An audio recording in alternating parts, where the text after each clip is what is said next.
Hi friends, welcome to కొత్తగా చందమామ కథలు. ఇప్పుడు మనం రాసి పెట్టిన వరుడు అనే కథ చెప్పుకుందాం. పూర్వం ఉగ్రసేన మహారాజుకు మాధవి అని ఒక్కతే కూతురుండేది. ఆమె అపూర్వమైన సౌందర్యవతి. అందుచేత ఆ పిల్లకు పెళ్లి చేయవలసిన సమయం దగ్గర పడుతున్న కొద్దీ రాజుకు తీరని బెంగ పెట్టుకుంది. ఇంత అందగత్తెకు తగిన వరుడు ఎక్కడ దొరుకుతాడు? కాకి ముక్కుకు దొండపండు కట్టినట్టుగా మాధవిని సామాన్యుడికిచ్చి ఎలా పెళ్లి చేయడం? ఇలా రకరకాలుగా ఆలోచిస్తూ ఉండేవాడు. ఉగ్రసేన మహారాజు దేశ దేశాల రాజకుమారుల పట్టాలు తెప్పించి చూశాడు. వారిలో ఒక్కరు కూడా మాధవి కాలి గోటికి సరిపోయేట్టు కనపడలేదు.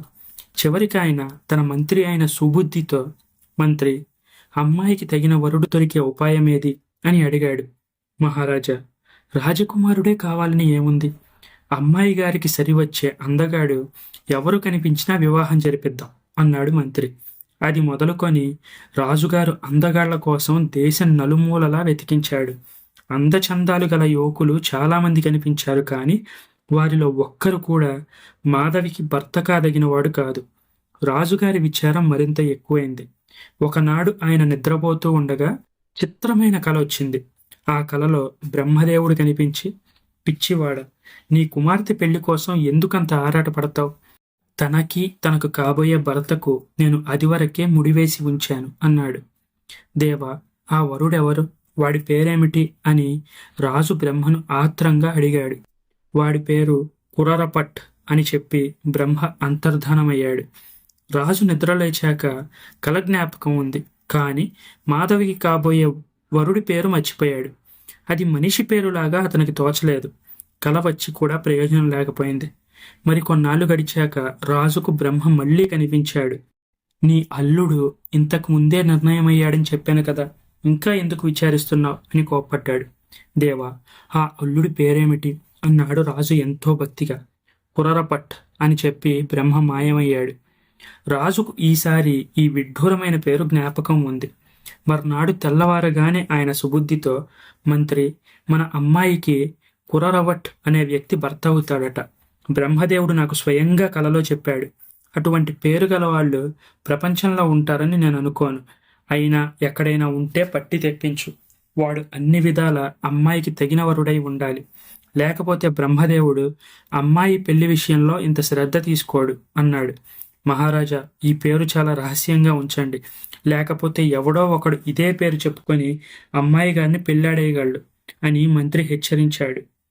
తర్వాత ఆయన కొందరు తెలివిగల దూతలను ఏరాడు. మీరు దేశమంతటా తిరిగి విడ్డూరమైన పేర్లు గలవాలుంటే ఆ పేర్లు వారుండే చోటు రాసుకురండి అన్నాడు. వారు బయలుదేరి వెళ్ళి అనేక విడ్డూరమైన పేర్లు రాసుకు వచ్చారు. వారిలో ఒకడు కురరపట్ అనే పేరు రాసుకువచ్చాడు. అది చూసి మంత్రి నిర్ఘాంతపోయి, ఎవడీడు, ఎక్కడుంటాడు అని అడిగాడు. వాడొక కోయ కుర్రవాడు. మన నగరానికి తూర్పుగా ఉన్న అరణ్యంలో చూశాను అన్నాడు దూత. సుబుద్ధి వెంటనే రాజుగారి వద్దకు వెళ్ళాడు. మహారాజా, మీరు చెప్పిన పేరు గలవాడు ఒకచోట ఉన్నట్టు కబురొచ్చింది. నేను తక్షణమే వెళ్ళి వాడి సమాచారం తెలుసుకుని వెంటబెట్టుకుని తీసుకొస్తాను అన్నాడు. రాజు సరే అన్నాడు. 3 రోజులకల్లా మంత్రి తిరిగొచ్చాడు. ఆయన వెంట ఒక బక్క చిక్కిన కుర్రవాడున్నాడు. వాడి శరీరం కారు నలుపు, తలమీది జుట్టు అట్టలు కట్టుకుపోయింది. వాడి వంటి మీద సరిగ్గా బట్టలు కూడా లేవు. రాజుగారు ఆ కుర్రాన్ని గమనించను కూడా లేదు. ఏం మంత్రి, వరుణ్ణి తెస్తానన్నాయి, ఒక్కడివే వచ్చావే? వాడు రానన్నాడా? లేకపోతే మనం అనుకున్న పేరు కలవాడు కాదా? బెల్లం కొట్టిన రాయిలాగా ఉంటావే, మాట్లాడవెందుకు అన్నాడు రాజుగారు. సుబుద్ధి హీనస్వరంతో, ఏం చెప్పేది మహారాజా, నా నోటి వెంట మాటలు కూడా రావడం లేదు. మనం అనుకున్న కుర్రవాడు వీడే అంటూ తన వెంట వచ్చిన కోయ కుర్రాన్ని చూపాడు. రాజుగారి ముఖం ఒక్కసారిగా తెల్లబడింది. అంతలోనే ఎర్రగా అయిపోయింది. ఆయన కోపంతో, వీడా వీడా వీడిని నాదాకా తెచ్చేందుకు? వెంటనే తీసుకెళ్లి హతమార్చేయి. బ్రహ్మదేవుడు బ్రహ్మరాత ఏమవుతాయో చూద్దాం, వెంటనే తీసుకెళ్ళు అని అరిచాడు. మంత్రి కోయ కుర్రవాణ్ణి వెంట పెట్టుకుని తిరిగి అడవికి బయలుదేరాడు. రాజుగారికి కోపం వచ్చిందంటే రాదా మరి. ఆయన మట్టుకు చూస్తూ చూస్తూ పండులాంటి తన కుమార్తెను ఈ దిష్టిబొమ్మకి ఎలా ఇచ్చి పెళ్లి చేస్తాడు? ఇంతకంటే 1000 రెట్లు అందము ఐశ్వర్యము కలవారినే రాజుగారు తోసిపారేసి ఉన్నాడాయే. అయితే సుబుద్ధికి ఒక్కటే బాధ కలిగించింది. అదేంటంటే ఈ కుర్రవాడి ప్రాణం అకారణంగా తీయడం. నిజానికి వాడు ఏ పాపం ఎరగడు. తనను చంపమని రాజుగారు ఆజ్ఞ ఇచ్చిన సంగతి కూడా వాడికి తెలియదు. వాడికి అరణ్యం తప్ప మరేమీ తెలిసినట్టు లేదు. అరణ్యం వదిలింది మొదలు తిరిగి అరణ్యానికి వచ్చిందాకా వాడికంతా అయోమయంగానే ఉంది. వారిద్దరూ అరణ్యంలో ప్రవేశించగానే వాడికి మళ్ళీ జవం వచ్చింది. వాడు కనిపించిన పళ్ళ చెట్టెల్లా ఎక్కి మంచి మంచి అడవి పళ్ళు కోసి తింటూ సుబుద్ధికి కూడా ఇచ్చాడు. అది చూసి సుబుద్ధికి వాడి మీద మరింత దయ కలిగింది. నేను నా చేత్తో వీడి గొంతు కొయ్యలేను, అటు రాజుగారి మాట కూడా దాటడానికి వీల్లేంది. అందువల్ల వీడు చనిపోవడానికి ఏదైనా ఒక ఉపాయం ఆలోచించాలి అనుకున్నాడు సుబుద్ధి. ఆ ఉపాయం కూడా ఆయనకు త్వరలోనే తట్టేసింది. ఆయన తల ఎత్తి చూసేసరికి అంత దూరాన వాసుకి కొండ కనిపించింది. ఆ కొండ మీద ఒక పెద్ద సరస్సు ఉంది. దాన్ని వాసుకి సరస్సు అంటారు. ఆ సరస్సు దగ్గరికి వెళ్ళి ప్రాణాలతో తిరిగి వచ్చిన వారు లేరు. ఆ సరస్సులో కాలు పెట్టిన వారిని వాసుకి అనే ఒక గొప్ప సర్పరాజు ఈడ్చుకుపోతాడని ప్రతీతి. సుబుద్ధి కోయ కుర్రవాడితో, ఒరేయ్, నీ వల్ల నాకు చిన్న పని కావాలి. ఆ కనిపించే కొండకు వెళ్ళి దాని మీద ఉండే సరస్సు నుంచి నువ్వు మొయ్యగలిగినంత ఇసుక, గులకరాళ్ళు తీసుకొని నా దగ్గరికి రా. నీకు మంచి బహుమానం ఇస్తాను అన్నాడు. ఇప్పటిదాకా నువ్వు ఎక్కడవే ఉంటావా దొర అన్నాడు కుర్రవాడు. మనం వెళ్ళామే ఆ నగరానికి రా. ఇది నా ఉంగరం.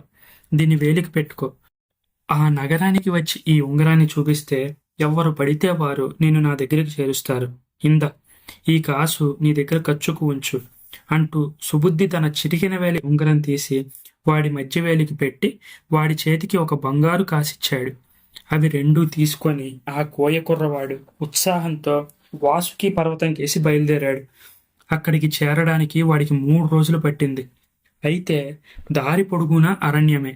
అరణ్యంలో బతకడం వాడికి ఉగ్గుపాలతో నేర్పిన విద్య. అందుచేత వాడు 3 రోజులు సునాయాసంగా ప్రయాణం చేసి వాసుకి పర్వతం చేరి సరస్సుండే చోటికి ఎక్కాడు. 3 రోజుల ప్రయాణం కంటే వాడికి ఆ పర్వతం ఎక్కడం శ్రమ అనిపించింది. ఎందుకంటే ఎండ చాలా తీవ్రంగా ఉంది. చివరికి వాసుకి సరస్సు కనిపించగానే వాడికి ప్రాణం లేచి వచ్చినట్టయింది. వాడు వెనక ముందు చూడకుండా అమాంత నీటిలోకి దూకి చాలాసేపు ఆనందంగా ఈదులాడాడు. అదృష్టవశాత్తు వాసుకి అనే సర్పరాజు గాని మరొక పాము గాని వచ్చి వాణ్ణి మింగలేదు. సరస్సులో ఈదినంతసేపు ఈది వాడు నీటి అడుగు నుంచి బోలెడంత ఇసుక, రాళ్ళు ఒడ్డుకు చేరవేసి దాన్ని తన చొక్కాలోనే మూటగట్టుకున్నాడు. వాడికి 2 విషయాలు ఆశ్చర్యం కలిగించాయి.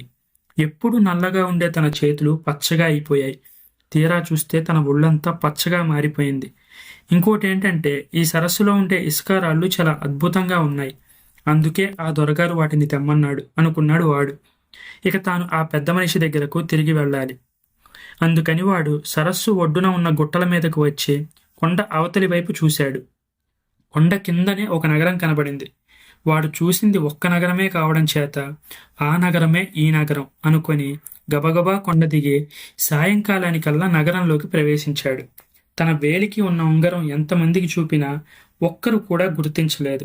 వాడికి ఆకలి దహించుకుపోతుంది. మంత్రి ఇచ్చిన కాసు పెట్టి తినుబండారాలు కొనుక్కొని తిన్నాడు. తర్వాత వాడు ఆ నగరం వదిలిపెట్టి రహదారిన మరొక నగరానికి చేరుకున్నాడు. అక్కడ కూడా వాడి దగ్గర ఉన్న ఉంగరాన్ని ఎవరూ గుర్తించలేదు. వాడికి ఆకలిగా ఉంది. చేతిలో ఏమీ లేదు. ఈ గులకరాయి ఇస్తే ఎవరైనా డబ్బిస్తారేమో. గొప్పవాళ్ళు విలువలేని వస్తువులు కొనరు. ఈ గులకరాళ్లకు ధర ఉండవచ్చు. అందుకే ఆ పెద్ద మనిషి వీటిని తెమ్మన్నాడు. ఒక్క చిన్నరాయి అమ్మితే ఇంతలో ఆయనకేం నష్టం వస్తుందిలే అని అనుకొని కోయ కుర్రవాడు తన మూటలో నుంచి ఒక చిన్న రంగురాయి తీసి ఒక దుకాణానికి వెళ్ళాడు. దుకాణదారుతో, అయ్యా, దీనికి ఏమిస్తారు అని అడిగాడు. దుకాణదారు ఆ రాతికేసి చూసి తర్వాత యువకుణ్ణి ఏగాదిగా చూశాడు. ఈ కుర్రవాడు చూడడానికి పేదగా ఉన్నాడు. కానీ ఇతని వాలకం చూస్తే బతికి చెడిన రాజకుమారుల్లా తోస్తుంది. లేకపోతే ఇంత విలువైన రత్నం ఇతని దగ్గరికి ఎందుకు వస్తుంది అని దుకాణదారు తనలో అనుకున్నాడు. యువకుడితో 300 కాసులు ఇస్తాను, ఆ పైన నా వల్ల కాదు అన్నాడు. యువకుడు తన చెవులను తానే నమ్మలేకపోయాడు. 300 కాసులా అన్నాడతను ఆశ్చర్యంతో. బేరం చెడిపోతుందని దుకాణదారుకు భయం వేసి, పోనీ ఇంకొక 100 ఇస్తాను, మొత్తం 400 కాసులు. ఈ రాయి అంతకంటే విలువ చేయదు అన్నాడు. దుకాణదారు వేళాకోళం చేస్తున్నాడని యువకుడికి రూఢి అయింది. నాతో వేళాకోళం దేనికిలే, నిజంగా ఎంత ఇస్తావో చెప్పే అబ్బో, నీతో చాలా పేచీయే, 500 కాసులు తీసుకో, ఇంకా బేరం ఆడకు అంటూ దుకాణదారు సంచి విప్పి 500 బంగారు కాసులు తూచి యువకుడికి ఇచ్చేశాడు. తన వద్ద ఉన్న రాళ్లన్నీ అమ్మితే ఈ లెక్కన వేలకు వేలు కాసులు వస్తాయని యువకుడు రూఢి చేసుకున్నాడు. ఆ పెద్ద మనిషి కోసమని వెతుకుతూ ఎన్ని ఊళ్ళు తిరగను, ఇంత కష్టపడి తిరిగి ఇదంతా ఆయనకు ఇవ్వడం తప్ప నాకేం ఒరుగుతుంది? కొద్ది రాళ్లు అమ్మితే ఈ నగరంలోనే మంచి ఇల్లు కట్టుకొని స్థిరపడిపోవచ్చు అనుకున్నాడు ఆ యువకుడు. అతను ఆ రోజే బజార్లన్నీ తిరిగి తనకు మంచి దుస్తులు కొనుక్కున్నాడు. క్రమంగా ఒక పెద్ద భవనం కట్టించుకొని రత్నాల రాజు అనే పేరుతో ఆ నగరంలో సుఖంగా జీవించసాగాడు. రత్నాల రాజు అందచందాల గురించి, సంపద గురించి ఆ నోట ఈ నోట చెప్పుకోగా ఆ వార్తలు ఉగ్రసేన మహారాజుకు కూడా తెలిసాయి. ఆయన సుబుద్ధితో, మంత్రి, ఇక్కడికి 12 ఆమడల దూరంలో రత్నాల రాజు ఉన్నాడట. అతనికి వివాహమైందో లేదో, అతను అమ్మాయిని చేసుకునేందుకు పనికి వస్తాడో రాడో చూసి వస్తావా ఏమిటి అన్నాడు. సుబుద్ధి తన తగిన పరివారంతో బయలుదేరి రత్నాల రాజు దర్శనం చేసుకున్నాడు. ఆ ఇద్దరు ఒకరినొకరు పోల్చుకోలేదు. మా రాజుగారికి మహా అద్భుత సౌందర్యవతి అయిన కుమార్తె ఒకరున్నారు. ఆమెకు తగిన వరుడు మీరే అని నాకు తోస్తుంది. వివాహం ఏర్పాటు చేయమంటారా అని సుబుద్ధి అడిగాడు. రత్నాలరాజు సమ్మతించాడు. సుబుద్ధి అతన్ని వెంట పెట్టుకొని తమ దేశానికి తీసుకుపోయి రాజప్రాంగణంలో ఉండే విడిదిలో దింపాడు. రాజుగారు, రాజబంధువులు వచ్చి అతన్ని చూసి, మన మాధవికి ఇంతకంటే మంచి భర్త దొరకడు అన్నారు. రాజుగారికి కూడా అలానే తోచింది. ఆయన తన మంత్రిని, పురోహితుడిని పిలిచి పెళ్లి కొడుకు జాతకం విచారించి పెళ్లి ముహూర్తం ఏర్పాటు చేయండి అన్నాడు. సుబుద్ధి రత్నాల రాజుండే విడిదికి వెళ్ళి అతనితో, అయ్యా, మీ జాతకం ఉంటే ఇప్పించండి. మీ తల్లిదండ్రులు ఎవరు, మీ వంశం ఏమిటి, ఆ విషయాలు తెలుసుకోవాల్సిన అవసరం కలిగింది అన్నాడు. అయ్యా, నేను ఒక కోయవాణ్ణి. నన్ను అందరూ ఇప్పుడు రత్నాల రాజు అంటున్నారు, కానీ నా అసలు పేరు కుర్రపట్ అన్నాడు యువకుడు. ఈ మాట వినగానే మంత్రి కొయ్యబారిపోయాడు. ఆ యువకుడు తన వృత్తాంతమంతా చెప్పి తన వేలికి ఉన్న ఉంగరం ఆనవాలు చూపిన తరువాత సుబుద్ధికి నమ్మకం కుదిరింది. ఆ వెంటనే అతను రాజుగారి దగ్గరికి వెళ్ళాడు. మహారాజా, కొంప మునిగింది. ఈ రత్నాల రాజే ఆనాడు నేను మీ వద్దకు తెచ్చిన కోయవాడు. ఇప్పుడేం చేద్దాం అంటూ అతడి కథ యావత్తు చెప్పాడు. రాజు అంతా విని, ఆ ముసలి బ్రహ్మ సామాన్యుడు కాదు. ఆయన వేసిన ముడితి విప్పడం నీ తరమా నా తరమా? ముహూర్తం పెట్టించు, అనుకున్న ప్రకారమే పెళ్లి జరిపిద్దాం. ఒకవేళ మనం ఇప్పుడు ఆపేసినా ఏదో ఒక విధంలో జరిపించేలా ఆ బ్రహ్మ ప్రణాళిక రచించే ఉంటాడు అన్నాడు. ఆ ప్రకారమే రత్నాల రాజుకు మాధవిని ఇచ్చి పెళ్లి చేశారు. ఈ పెళ్లి చూసి హర్షించని వారు లేరు. మొత్తం మీద రాజుగారు చాలా గట్టివాడు. యువరానికి తగిన వరుణ్ణి 3 లోకాలు వెతికి మరీ తెచ్చారు అని అందరూ అనుకున్నారు. తర్వాత కుర్రపట్, మాధవి సంతోషంగా తమ జీవితాన్ని గడిపారు. ఈ కథ మీకు నచ్చినట్లయితే దీన్ని లైక్ చేయండి, మీ ఫ్రెండ్స్ అందరికీ షేర్ చేయండి. అలాగే మన ఛానల్ని సబ్స్క్రైబ్ చేసుకోవడం మాత్రం అస్సలు మర్చిపోకండి. Thank you friends.